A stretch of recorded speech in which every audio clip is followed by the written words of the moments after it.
everyone, I'm Rebecca and it's time for Halloween! Okay, it's not actually time for Halloween. I'm pretty sure it's probably August when you're seeing this if you are watching this when it first comes out. But I'm ready for Halloween.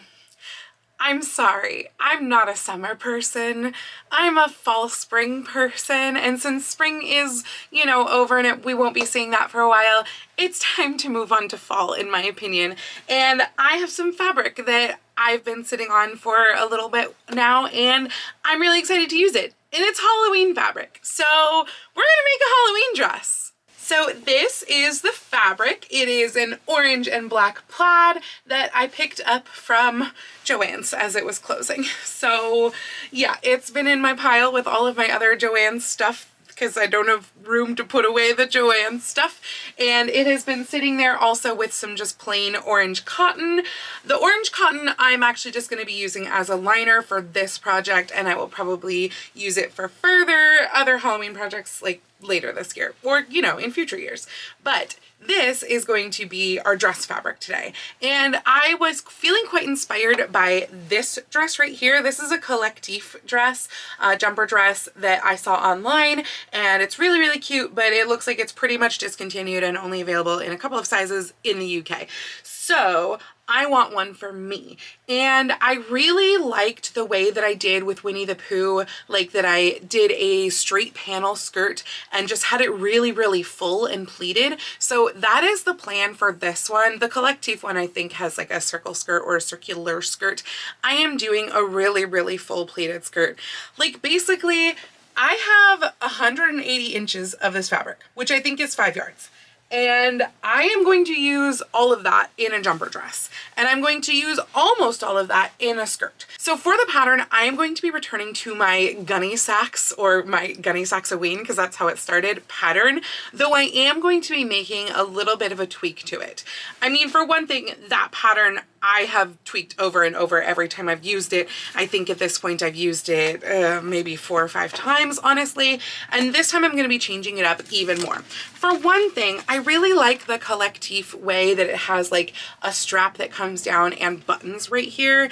Even if I don't ever actually use like a functional button, I like the look of that. So that's what I'm going to be doing for this project. However, the Gunny Sacks is all cut in one. So I am going to be altering this to make it basically like a strapless bodice, and then have a separate strap that's a little bit narrower than this that comes down and either buttons or fake buttons in place onto the bodice. The other thing that I want to change is that the Gunny Sacks pattern, if you look at this, this is the center front right here. This is the side front, and you can see that it really it curves in just a little bit here, but it actually also curves in a little bit here. This is kind of the apex somewhere around here, and it curves in just a little bit there. And I want to change that just slightly. So I am going to be attempting, I am going to be doing a mock-up for this obviously, but I'm going to be attempting to basically just continue this line out past the apex, widening this a little bit here, and then narrowing it up here so that it's a little bit more pronounced of a curve coming up to where I'm going to have the top of the bodice. So although I am going to be doing a mock-up for this, I am actually going to mock it up out of my orange cotton just because I have a bunch of it, and I would be using cotton anyway, so maybe if I get it right, I will save a step. I don't know that I will, but we'll see. And basically, once I cut out the bodice, the entire rest of the fabric, the bodice and the straps, of course, the entire rest is going to go to the skirt, and we are going to pleat that up into the waist of the bodice. So it's going to be a really nice full skirt, and I am just really excited for how that's going to look.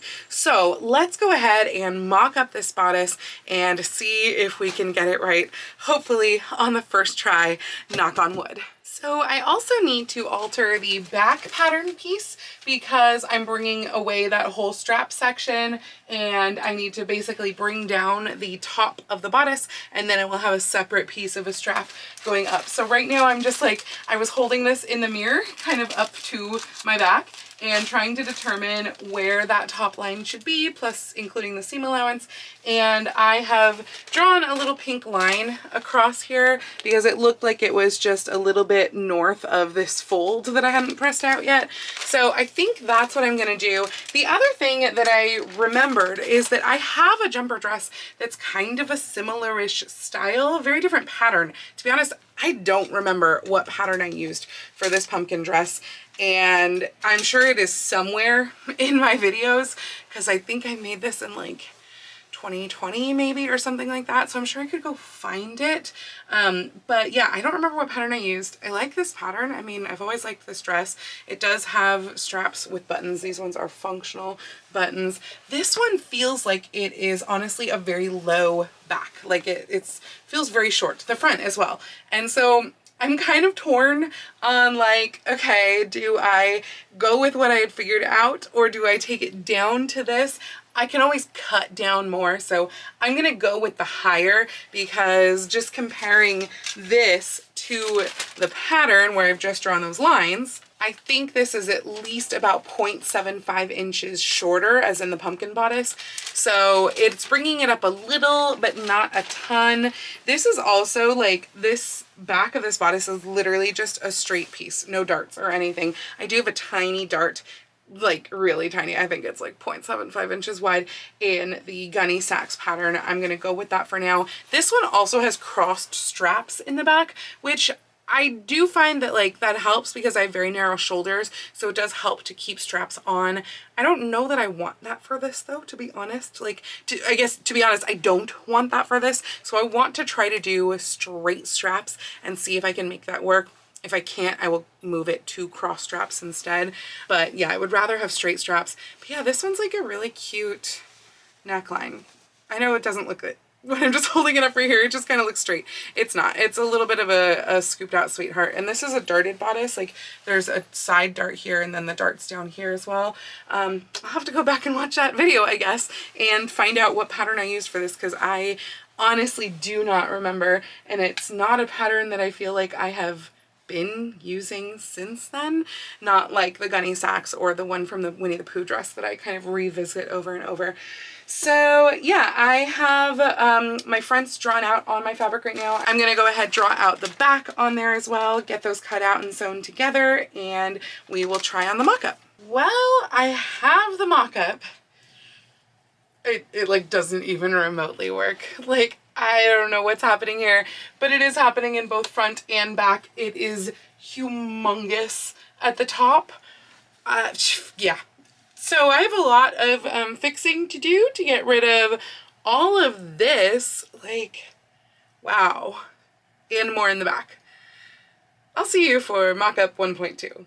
Okay, so here's what's particularly weird about the back. This is my waist, so it should only go down a ½ inch below this, and then it tapers out to here, which is perfect here, but you can see that something is going on there. I mean, I am sway backed, so it is normal for me for the center back of the waist to be higher than the sides, but yeah, that has to get tweaked a whole lot. I mean, you can see where it was like bending because that's where my waist was, and then it fits really well. Like, the waist fits honestly beautifully perfectly, and it fits until here, and then it starts to get too big, and by the time we get up to the top it is too big by the width of my hand. Like, I haven't measured that yet, but I think that is 2.5 inches just by looking at it. Oh, it's more. It's 3 inches. So it is too large by 3 inches at the very top, but fits right here. So that's going to be really weird. Obviously right now the back is cut on a fold.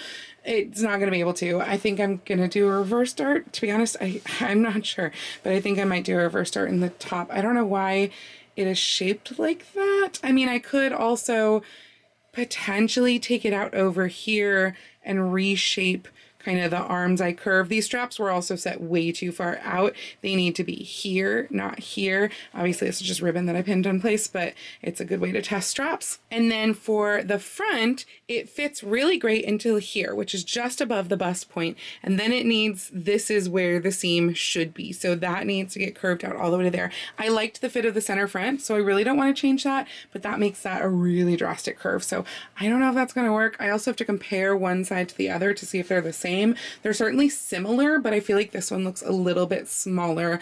I know that boobs are different and they shouldn't necessarily fit exactly, but I would just prefer patterning wise to have them fit exactly, because I tried this on without the seams facing out, which is actually like, I mean, I can always take it apart and redo it, but yeah, then I have to keep track of what is actually the right side and what is the wrong side, or in this case, vice versa. Mock-up 1.2 is on, and I think we have figured out the fit. So basically I changed this seam really significantly, like I showed you I needed to, but I actually wound up not taking out that whole wedge from the center back. I took out 5/8 of an inch from the side back, from each of the side backs, and then I took a fold that wound up equaling 1 3/4 inches from the center back as well, tapering that down like a dart to mid back, and I think that that worked. The side one basically tapered down to like almost the bottom, because I noticed that it wasn't a straight line, where the side of the back,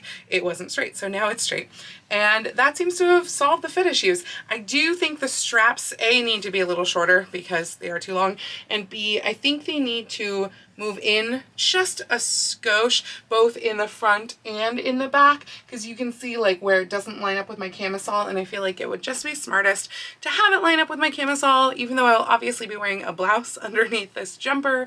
It just, like, those straps don't fall off my shoulder. So it would make sense that if I had the jumper dress straps in the same place, they also wouldn't fall off my shoulder. They're also going to be a little bit wider than these ribbons. I want the straps to be 2 inches wide. I don't know what these are. These are just random ribbons from my stash. So I will check the length on here, but frankly, I will probably just do the straps fresh once like the top has been bound off and everything, because obviously this still includes a seam allowance. So it is going to dip down just a little bit lower here, but I think everything is good otherwise. So I can go ahead and take this apart and cut out the actual and put this all back together. So this does not bode well for pattern matching. I don't know if you can see like this line right here, for example, or like this line here. This is so not printed on the grain, like so not. When we're talking about like a 1-inch square and it's that off from top to bottom, yeah, that's going to make things interesting, because I am trying to obviously pattern match right now and center this on like the center of an orange line right now. But if I fold it on the center of that orange line, you can see that this is like how far up from this side that it wants to be.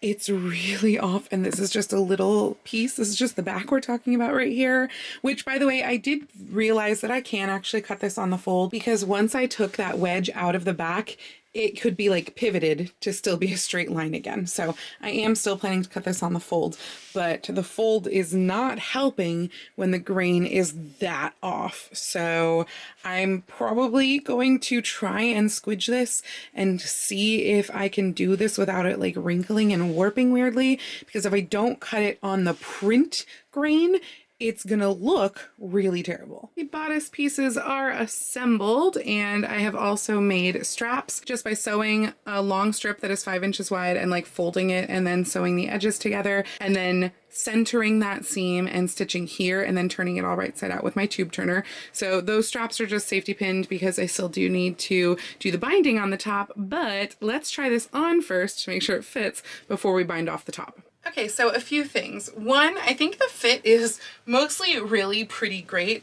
Honestly, I'm a little bit worried about how snug it is at the waist because I did not put a zipper in this. So while I think it's like super cute and flattering at the waist, I don't know once I put the skirt on how feasible this is to be getting it on and off. And I kind of need to decide before I add the skirt if I'm going to need to make this with a zipper or not, because then I would need to put my zipper into the pocket like I mentioned in the Winnie the Pooh dress. And I was not intending to do that because I wasn't intending to have a zipper, because like my pumpkin dress, frankly, I think all of my other jumper dresses, they don't have zippers. They just pull on. I tend to only put zippers into things that have either a smaller neckline or that have like big sleeves that are just generally more of a dress and therefore harder to get on and off just by kind of tugging things on. So yeah, I had not intended to have a zipper, but I wonder if I'm gonna need one because this is honestly pretty snug. Like not snug as in too tight, snug as in perfectly fitted. So we'll see how that goes because I think I'm going to attempt it without a zipper. And we'll see if I have to adjust things later, frankly. But yeah, overall the bodice is fitting really nicely.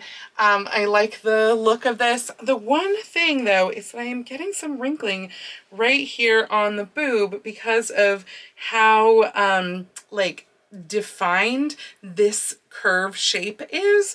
And I don't know if that's something where I can literally like clip into the seam allowance and make that go away, because I think that it's what it's coming from. I don't think it's like that it's being eased. I think the seam allowance is causing bubbles. And it's doing it less so on this side, but on this side it's a lot.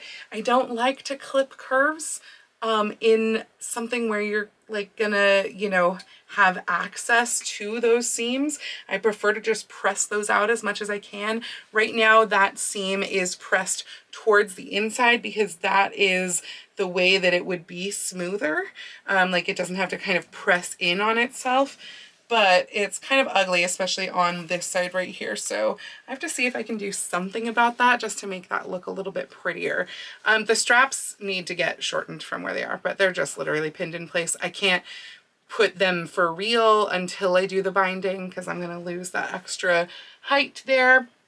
But overall, I think it looks really cute. And again, the fit is mostly really, really nice. So I am going to go ahead and bind off the top and figure out what I need to do about the seams here to get them just a little bit smoother. I have bound off the inside of the bodice with bias tape here. It is ready for the straps to be attached, but actually I am going to do the skirt first. There is one other thing that I did as well, which is I actually opened up the side seams at the waist just a little bit, making the waist just a little bit larger, like I don't know, a ½ inch larger, just in the hopes of me being able to get it on and off a little bit easier without the use of a zipper. I also find that once the skirt is attached, it is easier to get a jumper dress off because you have more that you can work with when trying to get it off over your head. So I'm hoping that once I do the skirt, I will find I was correct and I did not need a zipper because I'm not adding a zipper right now. So I'm going to wait until the skirt is attached to add the straps because that will also change the weight of the dress itself and make it so that the straps may be different than what I would need right now when there is no skirt attached. And yes, I am now wearing my pumpkin dress today. So I'm going to go ahead and I'm going to literally just cut along the lines of the plaid. I'm going to cut 33.5 inches down from the side. I am doing this cross grain like this just because I liked how the plaid looked better. It's really, really similar, but it is not identical, and I liked the look of it better this way. And it just has to do with the regularity of the double stripes as opposed to like this. If you go down this way, when you look at it, it's double, single, double, single. So that's the difference in this plaid. And I am literally just going to follow the line of the plaid and cut it. And from the excess down here, I am going to get my pocket pieces out of that. But really, I'm going to take the entire length of this because the whole rest of this is going to go into this very full skirt that is going to get pleated to the waist. And I am going to, once I make sure that my edges are, you know, straight, because right now it's not because I cut the bodice out of it. But once I make sure that the edges are straight, I'm going to go through and find the midway point, and that will be my 2 skirt panels. And I will put pockets into those side seams, and the pockets will come from the excess length of this. And I will sew that together, and then we can pleat it up to the waistband of the bodice. So I know that I didn't show you any of the skirt assembly, but that's because skirts are always assembled, frankly, in the same way. And this is exactly how I assembled the Winnie the Pooh dress skirt just a couple weeks ago, with the exception of this one was even easier because it had no zipper. So skirt's done. I know. I should have probably showed you some of this.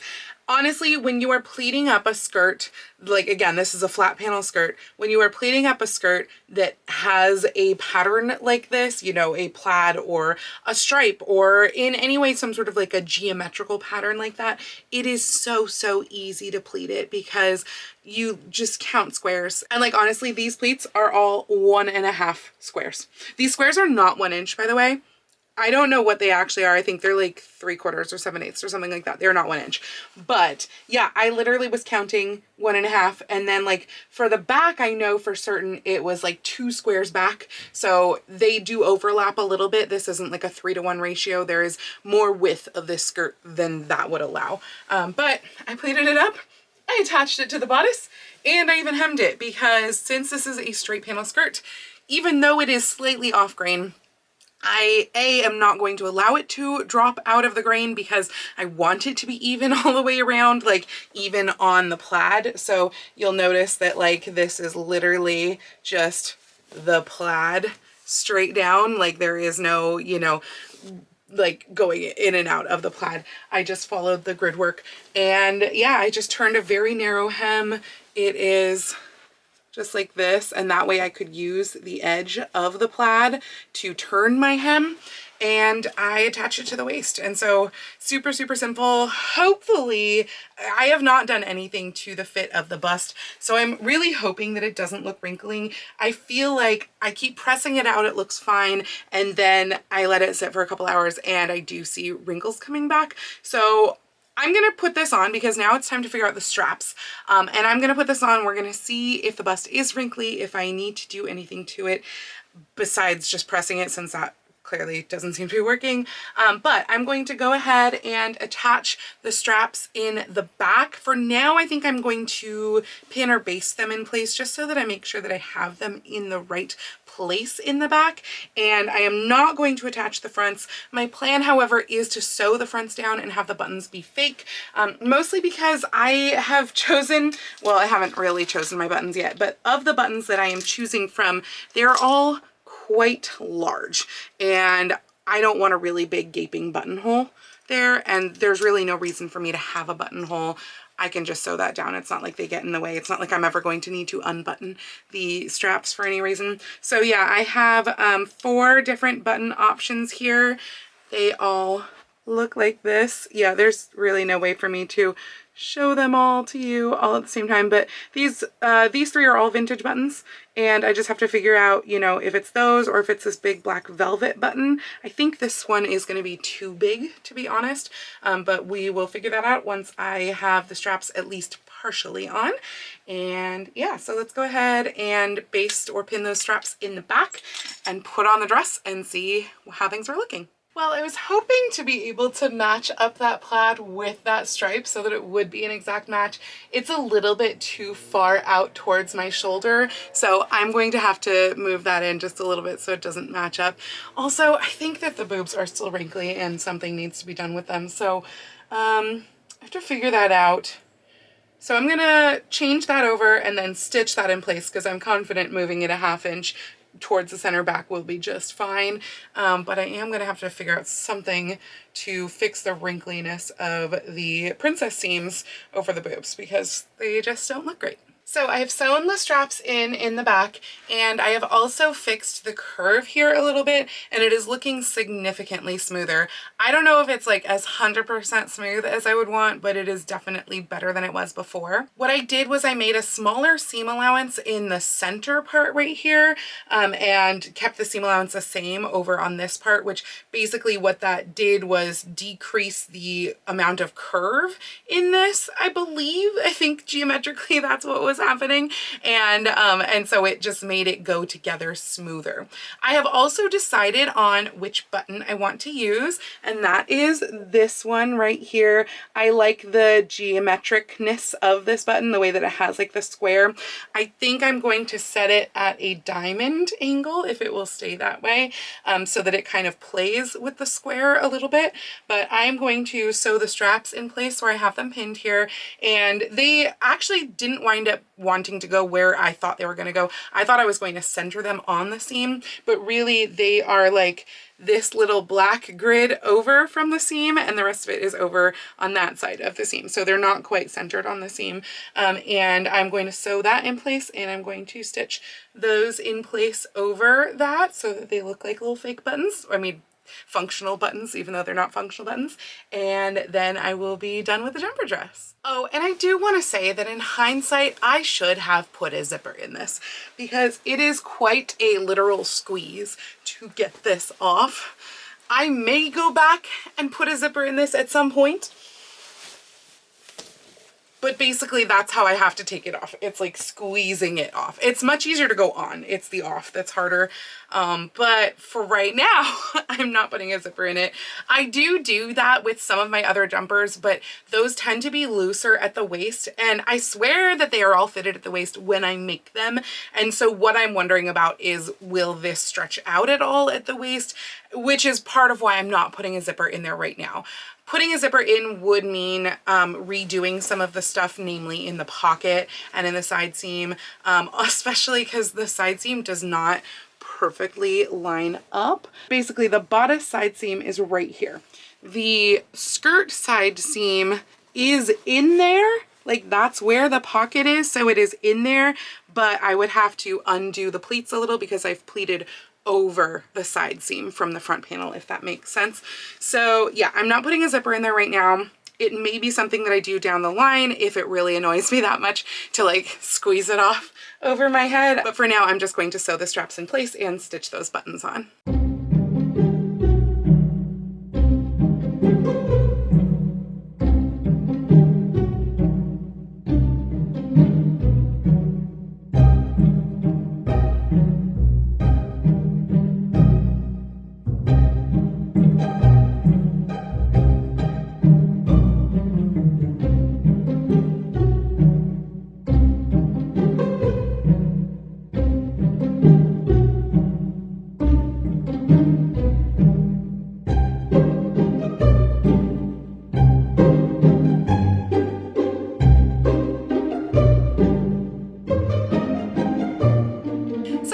Been wearing this dress for the last few hours and I am really enjoying it. It fits so well, honestly, through the bodice. Like, I don't feel like I've gotten this good of a fit in a little while, so it's nice to have that level of fit again.